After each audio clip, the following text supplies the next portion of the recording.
কোরবানির ৩ দিন, এই দিনগুলোর মধ্যে মুরগি, হাঁস, কবুতর বা অন্য কোনো জিনিস জবাই করা যাবে কিনা, এই বিষয়টি কিন্তু আমাদের এলাকায় বা আমাদের অঞ্চলে পরিলক্ষিত হয়।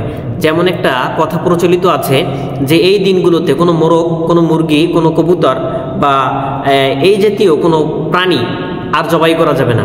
শুধু একমাত্র আপনার গরু, ছাগল, যেই সমস্ত জিনিসগুলো দিয়ে কোরবানি করার বিধান, এগুলো ছাড়া অন্য কোনো প্রাণী জবাই করা যাবে না, এরকম একটা কিন্তু কথা প্রচলিত রয়েছে।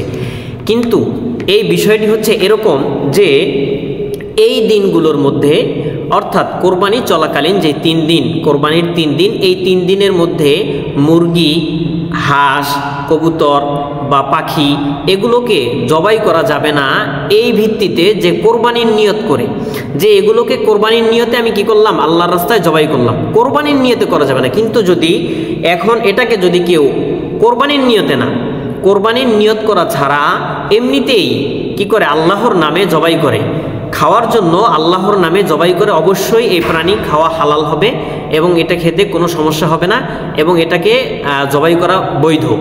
অতএব যারা আমরা জানতে চেয়েছি যে কোরবানির দিনগুলোতে আপনার এই অন্য কোনো পাখি, পশু, অথবা আমরা যারা জানতে চেয়েছি কোরবানির দিনগুলোর মধ্যে মুরগি, হাঁস, কবুতর এগুলো জবাই করা যাবে কিনা, হ্যাঁ অবশ্যই এই দিনগুলোর মধ্যে এই সকল প্রাণী জবাই করা যাবে।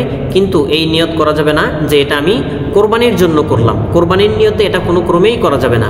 কিন্তু যদি কোরবানির নিয়ত না করে আল্লাহ রব্বুল আলামিনের সন্তুষ্টি অর্জনের জন্য আল্লাহ তাআলার নামে কোরবানির নিয়ত না করে আল্লাহ তাআলার নামে যদি কেউ জবাই করে, অবশ্যই এই প্রাণী খাওয়া বৈধ হবে।